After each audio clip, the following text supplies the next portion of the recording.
In this month of Ramadan, the reward of those types of voluntary acts of worship is actually multiplied so much that it makes it more meaningful to participate in and engage in these types of worship. So, for us to get up a little bit early for Fajr, for example, and make sure that we don't just fulfill the 2 units that are farad, but rather we start off with 2 that are sunnah.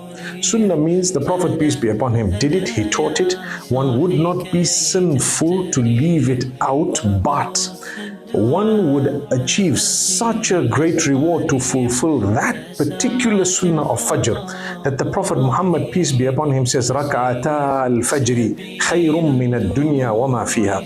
The 2 units of voluntary prayer, the sunnah prayer that you offer before Salatul Fajr as part of the Fajr is better for you than the whole world and whatever it holds. So that's an amazing reward. Now, if we were to take a look at Dhuhr as well, once you're done with your prayer, don't just disperse. Rather, if you'd like to go home, if you're in the masjid, yes, it is recommended to fulfill all your prayers besides that which is compulsory at home.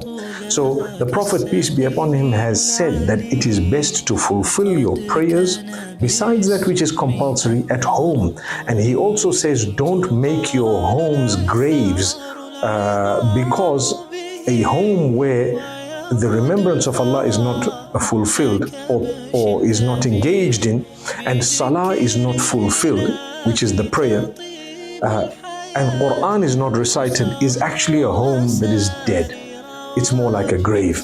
So therefore, if you know that you are not going to be lazy, then you go home and you fulfill the sunnah. Get used to it.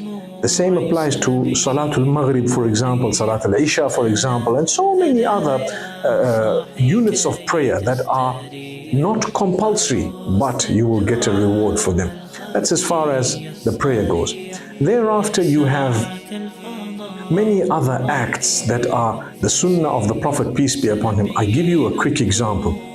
When we remember Allah, and that remembrance of Allah in terms of your dhikr after every prayer is a sunnah, but the reward is so huge.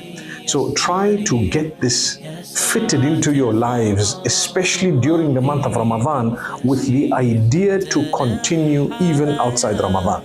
And this is the whole aim of the month of Ramadan, to develop a relationship with Allah on a level that is higher than what it actually was. So Allah Almighty wants us to engage in these acts of worship, and Allah Almighty wants us to develop.